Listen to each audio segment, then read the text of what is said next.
Hello and welcome to the Capital Gains Tax Solutions podcast, also streaming on Expert CRE Secrets podcast, where we believe most high net worth individuals and those who help them, they struggle with clarifying their capital gains tax deferral options. Not having a clear plan is the enemy, and using a proven tax deferral strategy, such as the Deferred Sales Trust, is the best way for you to exit cryptocurrency, business, real estate, save a failed 1031 exchange. You can create and preserve more wealth, defer a bunch of tax, and help your clients and friends or family do the same. Hey, I'm your host, Brett Swarts, and each episode I'm joined by some of the best real estate, financial wealth, and cryptocurrency and technology minds sometimes in the world, where they share their ideas, deal stories, and inspiration. So together we can make complex tax deferral strategies simple and passive income plans achievable. Hey, we're talking about all things the future of like the Web3 industry and kind of building that. And we have an expert today. He's an experienced senior executive specializing in financial services at one point, and also the automotive industry with expertise leading business units in Australia, New Zealand, and the US. He has senior leadership positions in operations, sales, and marketing, credit risk assessment, financial analysis, treasury, and business unit restructuring. And right now he's focused like a laser on business development with a company called SubQuery.network. Please welcome to the show with me, James Bailey. James, how you doing? Hey, thanks, Brett. Thanks for having me. It's a pleasure to be here. Absolutely. And for our listeners getting to know you for the first time, would you give us a little bit more about your story and your current focus? Yeah, I've been all over the place, as you say, and thanks for the intro. I'm based in New Zealand, so I apologize for the thick accent from the start, but we'll try to be as clear as possible here. I've been all over the place. I've worked in different industries. I've also worked in insurance before, a lot of different financial software services, and a lot around product management. I used to be a developer many years ago, but a pretty lousy developer at that. But now, today, in the last 2 years, I've been focused in the Web3 industry, in the blockchain industry, which is going through some massive change. There's a lot of stuff going on in here, and it's a wild ride. It's an absolute roller coaster. So it's a pleasure to be here today, and I'm happy to provide some insights on what's happening in our space. Awesome, James. Yeah, appreciate that. And we'll be talking about building the Web3 infrastructure and how that might be something that you're aware of, so that you're not caught behind, right? And as well, talking about some cryptocurrency investments, kind of what happened with the Terra and Luna kind of collapse here in the last few weeks. So, but before we go there, James, I want to go back to maybe an earlier day. Maybe a day you're playing some rugby or playing some football, right, where you're from. And, I believe we've all been given certain gifts in this life. The gifts be given us to be a blessing and help to others. So I'm curious, what are those 1 or 2 gifts that you believe you were given, and how does that help you help and bless people today? That's a great question. I'm very lucky to be quite a fit guy. And one of the things that I wasn't playing rugby or football at the time, but I do a lot of adventure racing. So that's one of the ways I like to get out and about and blow off some steam sometimes. In terms of helping people, like really, it's friends, knowing, taking them outside. We're lucky in New Zealand. We've got some amazing outdoors. Half of Lord of the Rings most of Lord of the Rings was filmed here, and really the outdoors are just as beautiful as you see in that movie. So it's about taking people and helping them go out and see the great outdoors here. Excellent. I love that. So just a love for the great outdoors and taking people and connecting them with some of the most amazing places in the world. Yeah. And I'm a huge fan of the Lord of the Rings and all of that. That's on the bucket list. So if I get there, maybe you'll take me on that adventure too. Cool. Well, let's take that part of it and helping people explore maybe greater opportunities than they thought were possible. And let's move that right into building a Web3 infrastructure. So what is the number one secret to SubQuery? By the way, if you want to learn more about James Bailey and everything he's doing, you go to subquery.network. That's SubQuery.network. So what's the number one secret to building Web3 infrastructure, James? So maybe I'll take a step back and look at the environment in Web3 at the moment. So look at Web3 right now as the .com industry or the internet industry in 1997 or so, right? There's a lot of bullshit out there. There's a lot of hype. There's a lot of snake oil, and that's one of the biggest downsides of the industry. But behind the scenes, beneath that layer of noise and con artists, there's a lot of really smart people building and building infrastructure tools, building new applications in DeFi NFTs, and all these different spaces. We do a lot of work at SubQuery with Berkeley University, and their top Masters of Financial Engineering course. Masters of Financial Engineering was a historic course that they basically, everyone from their top of the top would go to hedge funds. We're seeing a lot of those students, and I was talking to the lecturer of this course, and she's saying that most of these students are now going to blockchain. Blockchain's attracting the smartest and the brightest because it provides an alternative to the way that we do things online now. The alternative to what our financial industry is like, an alternative to how we sell art and sell value around that art, an alternative to a lot of different things. One of the things in blockchain, it's quite a fundamental different approach to how things work. And so we're still trying to figure out where it might work, what applications of the technology work. And just like back in 1997, where pets.com was the biggest new thing, some of those applications are a bit misleading. But, looking 22 years later, Brett, you and I are talking from across the world on the internet. And without the internet, life as we know it wouldn't exist.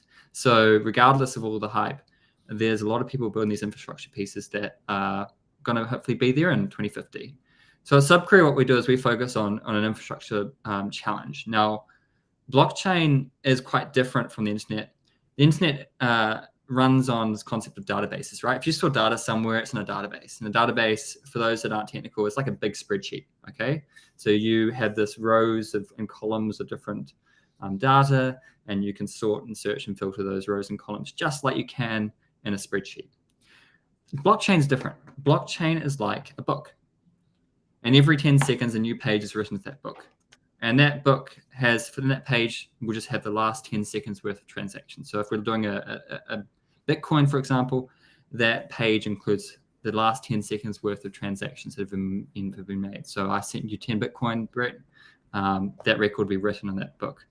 And all those pages will make up the entire history of Bitcoin and all the transactions that have ever happened.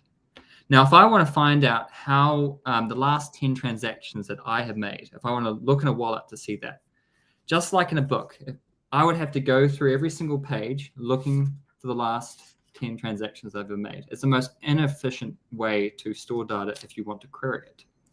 And as we all know, data is the secret to many of the companies out there, right? Facebook, Google, these companies would not be where they are without their ability to interrogate, to manage, and to extract value from the huge data sets they have. And it will be the same in blockchain.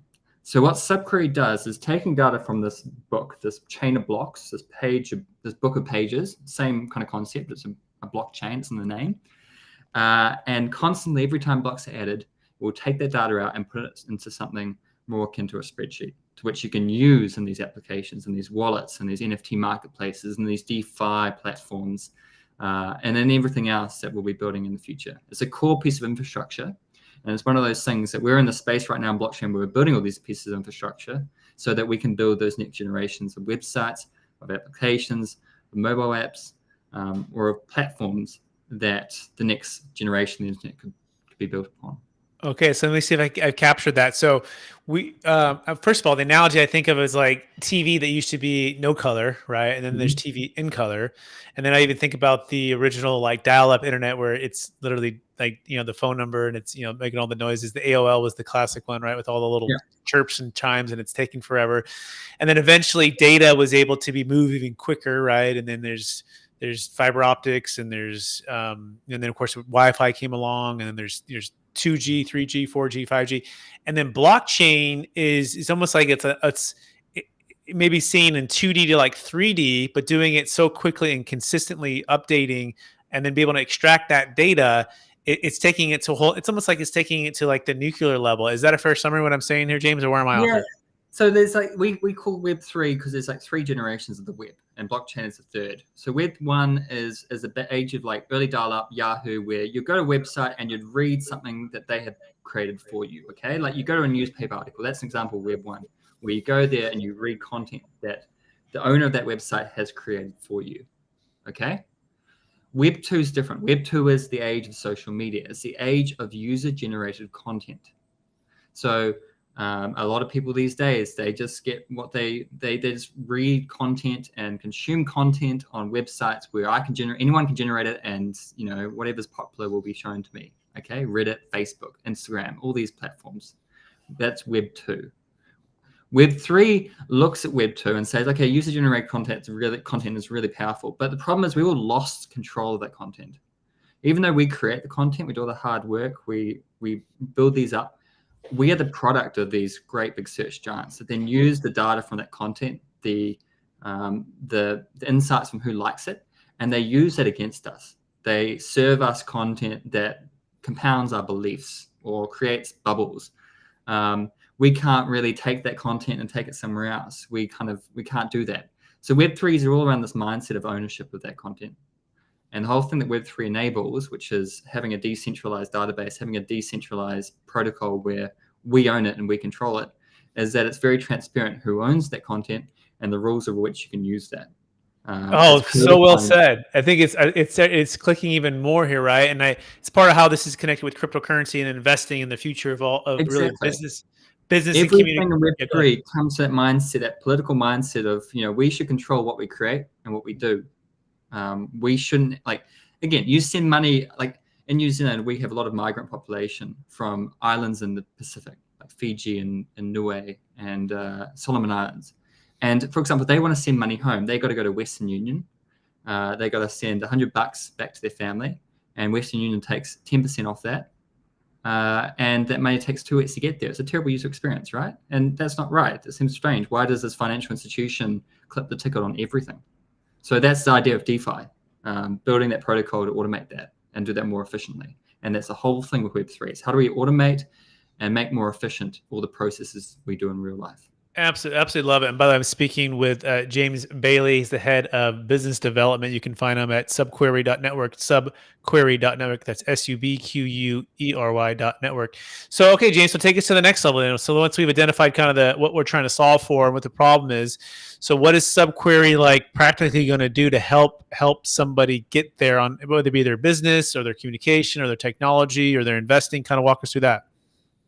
Yeah, so we both basically focus on helping business owners in the space. So if you're building a new application, a new product in Web3, we're one of those tools that are those fundamental infrastructure tools that you need to use to build an amazing product. And really the vision of SubQuery is building tools that allow us to create better platforms in Web3 that allow you as an investor, you as someone in retail, you as a person that wants to participate in this economy, that provides you a better user experience. So that's the ultimate end goal. The way that we do that is provide the tools to other developers to build that future. And that could mean a better way to send money to back home to Fiji. It could mean a better user experience to do derivatives trading on Web3. A great example is if you wanted to, in the traditional world, if you wanted to set up a derivative based on house prices in the local Sacramento area, you could kind of do that. You go to Goldman Sachs and you'd say, can I please sell this derivative? And here's a huge amount of liquidity to run it. And Goldman Sachs would sit there and that's okay, I'll do that. It's going to cost you $10 million. I'm going to take 2% of every transaction, but I can probably help you facilitate that. There's a lot big cost for that. And Web3, if you can codify it, you can do that. And you can do that at zero cost. If there's a market for it, you can set up your own trading pair and you can trade anything. And these people these days are trading anything. They are, a lot of retail wealth traders are moving from Web 2 because it's so expensive and efficient and going to Web 3 where it's just the Wild West. You can do whatever you want. You can trade on any product out there and you have access to what you'd need. You need to be an employee and Goldman Sachs to be able to access this kind of level in the normal world. You can just do it in Web3. So it's a brand new frontier. It's really cool. It's really exciting. And it's, we heard about drones, and drones I think are starting to finally get going on some stuff for deliveries and stuff. And of course, electronic cars and self-driving cars and the technology and the way things are changing so fast, and then you add cryptocurrency to the mix and the Web3. It's an exciting time to live for sure. And it's important to be aware of all of these things that you can be a part of your business growth. And so what's the next thing about SubQuery? So you identify that, the problem, right, and the inefficiencies, and then you're working with someone like your guys to help build some of the infrastructure there. What's kind of the other questions someone might should be asking that I haven't asked so far? So one of the guilty secrets with Web3 is that a lot of, because it's so early and it's very early days, right? Like Bitcoin's been around for a few years, but the real kind of growth in these applications has only been the last 3 or 4 years, and it's moved lightning quick. One of the biggest dirty secrets is that a lot of the things that you rely on, so Web3 is all about is decentralization. So no one controls the keys to the castle. And one of the biggest dirty secrets is that these applications still have some centralized services that they rely on. So take SubQuery as an example. If your application is built on SubQuery, it's using the data that we provide you, because we do that data pipeline from the blockchain to your application. If SubQuery ceases to exist, then your application kind of breaks, which is really strange. It's an oxymoron in blockchain. You're building this decentralized application, which theoretically should never be able to go down. It's not controlled by anyone. But if we go down, it kind of goes down. So one of the biggest drives for teams like us in the industry, which are kind of along that supply chain and blockchain, is to decentralize our operations. And what we're trying to do with that is, you can run a SubQuery project, which is like the indexer takes data from blockchain and stores it in a database like the Excel spreadsheet and gives it to your applications. You can run that yourself, but we're building this decentralized network to encourage other people to run these, so that even if like SubQuery as a business ceases to exist, if I walk outside tomorrow and get hit by a bus, for example, or I win the lottery and maybe go to Bahamas, which would be a better outcome for me, SubQuery will continue to operate. And that's the real drive for us. So we're decentralizing our network. And what that means is that anyone can be incentivized to run part of the infrastructure and to supply data to the ecosystem. And the SubQuery network, this protocol, the rules in it will have the rules around how the rewards are distributed to those people based on the work that they do. And that's what we're trying to do as a company. So the goal for, I think, every Web3 company, and this is very strange when you think of it, is to cease to be a company, because decentralization and having a company entity is kind of an opposite. It doesn't quite make sense. So the goal of every Web3 company is to not be a company in the end. And this is what you hear about DAOs. You might have heard this concept of DAO, or decentralized autonomous organization, which is a new kind of company structure where there's no formal company, there's no formal CEO, there's no formal board, but a collection or a council of people come together to run this industry and kind of shepherd it towards the right direction. But it's ultimately democratic in a way. Got it. So, I got it for the best I can, right? Because this is still new to me and I'm trying to digest it. So I want to bring it really practical for our listeners, right? So there might be a real estate investor, there might be a commercial real estate broker, there might be cryptocurrency investor or expert or entrepreneur or business owner, right? So obviously this is kind of a new thing for, I'd say, 99% of the people listening to this, right? So what's the practical thing here? Like where you would say, okay, if you are in real estate, here's the next step to start in your journey to be into Web3, right? Here's the next step if you're a crypto investor, or even looking like a tech startup investor. Like give us some practical application here, James. Yeah, so from a practical point of view, and this is one of the downsides of crypto right now, is it's been very theoretical. It's full of developers that are really smart but don't like to explain things in simple terms. So I'm doing my best. From a practical point of view, things are getting easier and easier. Now, crypto is a huge opportunity for people to jump in from an investment point of view. If you want to, for example, sell property in a decentralized way on a decentralized marketplace, or you want to sell NFTs with your property, or you want to maybe make the ownership of the property in NFTs, and you could fractionalize ownership. There's all these different ideas that a real estate agent could think about to sell some property, and you could help run that or organize that in blockchain. So I think for like a practical term, it's more around understanding, from my point of view, it's more around understanding what this enables. This enables a fully decentralized and entirely rules-based structure of something that is untouchable by any entity, any government. And it's now up for us as a all these people, real estate agents, investors, to think around applications for that, and to work with teams and blockchains to help realize these applications. There's a lot of developers here that are looking for real world applications that we can then try adapt this technology for. Absolutely. Doing that. But it's coming, and it's slowly getting there, and there's a lot of really cool stuff coming out of there, out of it. So I mentioned fractionalized ownership, right? If you want to fractionalize the ownership of a real estate, of an actual property, you could do that in blockchain. You might have heard in the news there was a DAO, a decentralized autonomous organization, that came together with the sole purpose of buying one of the copies of the original Constitution. And they raised just enough money to buy it, but I think someone bid a higher price at the last minute. But that's an example of thousands of individuals, collectively raised, I think, $200 million with the sole purpose of buying that copy of the Constitution and making it freely available for the public. So that's an example of like how you can organize things in a decentralized way using blockchain. Love it. That's a great real world application there. Absolutely love that. So let's now talk about what happened with Terra and Luna, right? The whole that happened. So for investors who are in crypto, and it went from, maybe just tell them what happened, what your thoughts on what happened, and how that changes the obviously that particular application for that. But just give your thoughts on that. So in crypto, there's no undo button. So for any investor thinking about getting crypto, be very careful, because there is no undo button. If you fuck up, or if you mess up, you can't go back.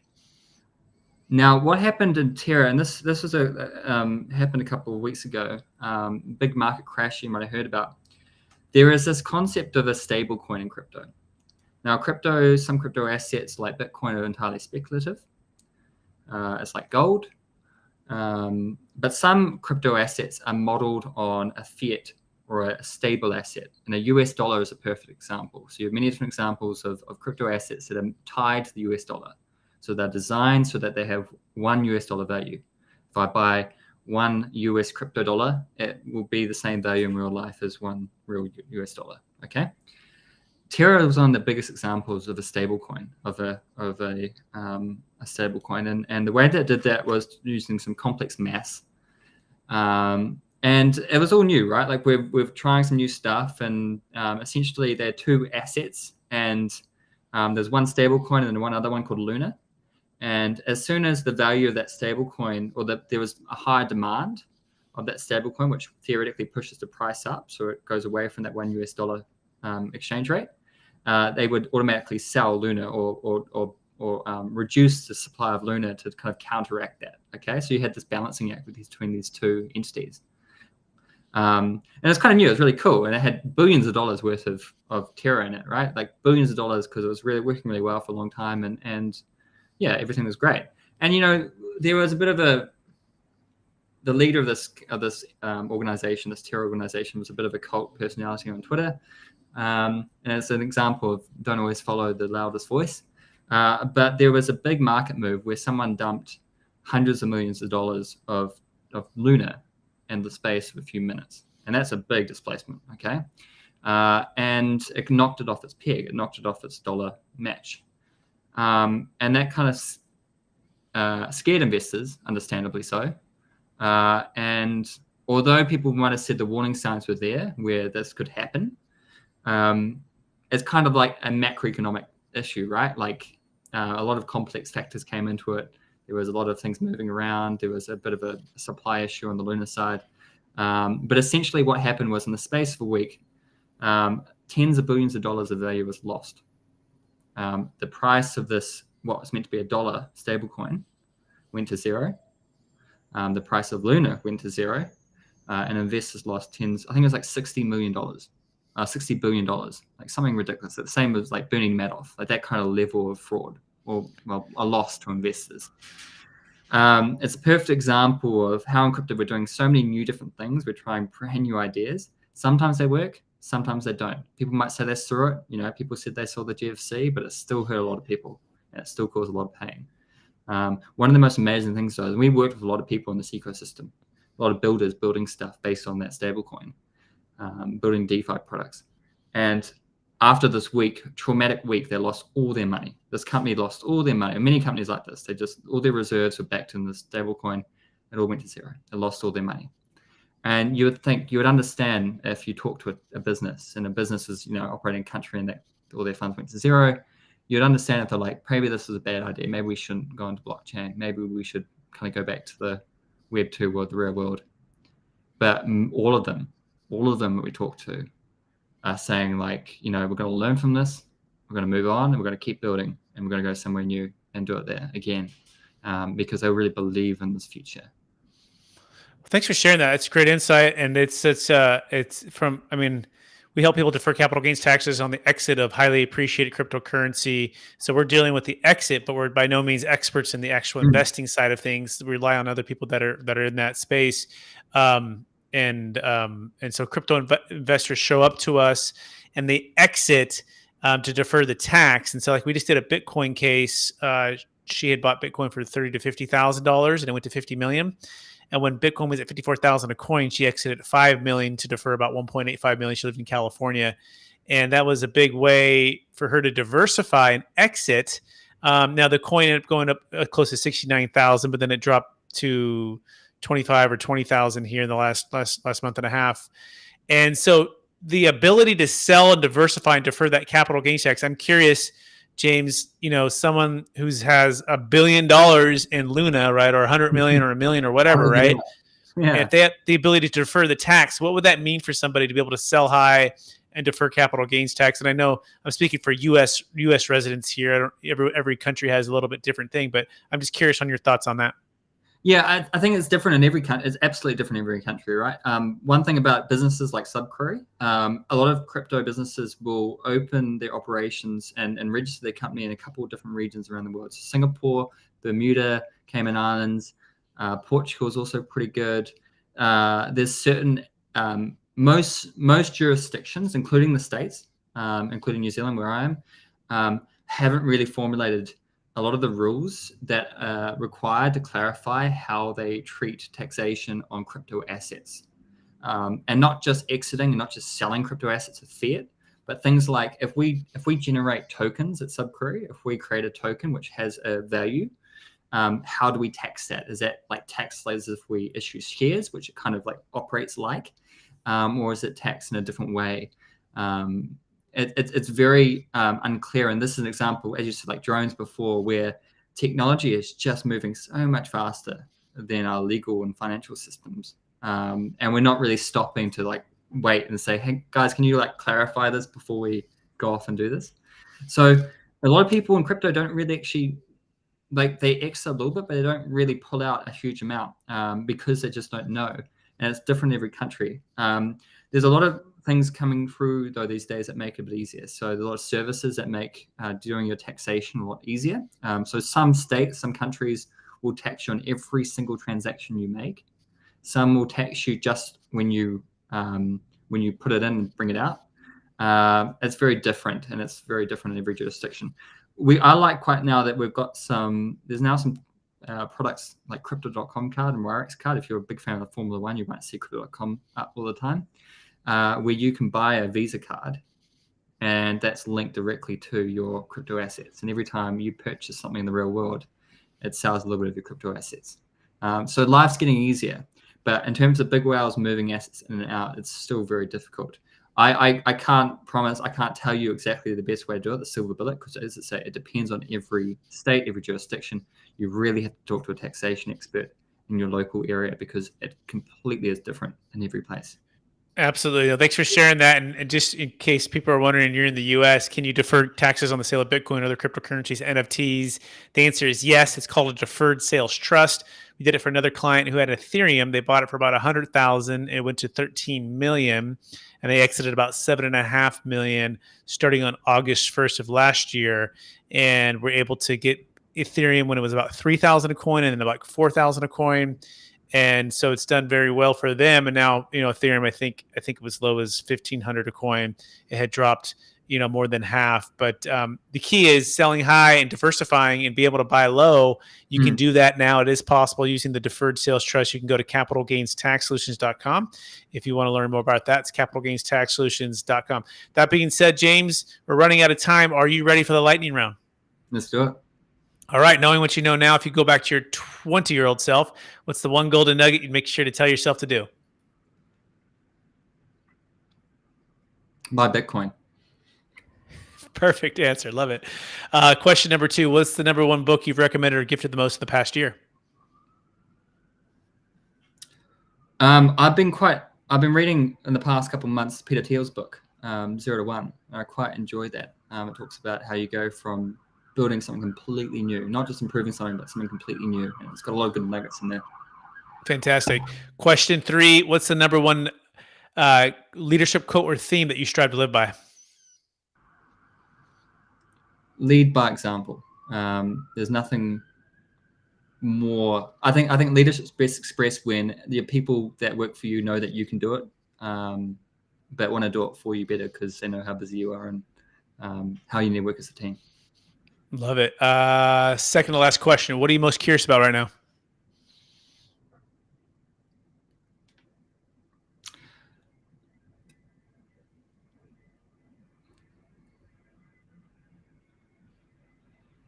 I'm quite curious. Like at the moment, there's a big shift right now in equities around the world. I'm quite curious around where this is going to go in the next 6 months. There's a lot of shuddering in the market, and I'm really fascinated to see. I lived through the GFC, and I've seen the initial COVID downturn, but I haven't really. This is like my second recession. I'm looking forward to seeing what happens and trying to apply the lessons from the last recession into this one. Very thoughtful answer. Thank you for that. Last question, and it's one of my favorite questions. After all your success helping the teams that you've helped, building the business you've built, and all of your background and expertise leading to this moment, how do you best stay centered in your values? What habit maybe do you practice to help you stay centered in your values and then stay encouraged to charge forward to reach new heights? In crypto, you never stop working. It's the most furiously fast-paced environment. So it's really important not to burn out. And for me, that means going outside, taking the time to get away from the phone and laptop and just living in the moment for a day or two, then coming back into it. James, I want to thank you for being on the show and sharing a bunch of wisdom, open up my mind to Web3 and our listeners' minds to Web3. And I want to encourage you to keep using that gift of helping others to, think bigger, get outside, explore the beautiful world, and then work really hard to help people with their Web3 development, cryptocurrency investing, everything that you're doing. For our listeners who want to get in touch with you, could you remind them one last time what's the best place for them to find you? Yeah, you can find me on Twitter, James A. Bailey, or SubQuery.network, SUBQUERY.network. Talk to us on Twitter, talk to us there. There's all the links. Amazing. By the way, Bailey is spelled B-A-Y-L-Y. James, thanks for being on the show. I also want to thank our listeners for listening to another episode of the Capital Gains Tax Solutions podcast. Also streaming on Expert CRE Secrets, where we believe most high net worth individuals and those who help them, they struggle with clarifying their capital gains tax deferral options. Not having a clear plan is the enemy, and using a proven tax deferral strategy such as the Deferred Sales Trust is an excellent way. If you're a U.S. Subject to U.S. capital gains tax, to defer capital gains tax on the sale of businesses, real estate, cryptocurrency, NFTs, save a failed 1031 exchange, so you can create and preserve more wealth or help your clients, friends, or family do the same. If we can help you at all, we would love to you to connect with us by downloading our free ebook. We have a gift for you by going to capitalgainstaxsolutions.com. That's capitalgainstaxsolutions.com, and make sure that you have a plan to exit when it makes sense for you, and learn all about that by going to capitalgainstaxsolutions.com. Please rate, review, subscribe to the YouTube channel, to the iTunes, all the places that you're listening to. Please share this with someone that can help. And we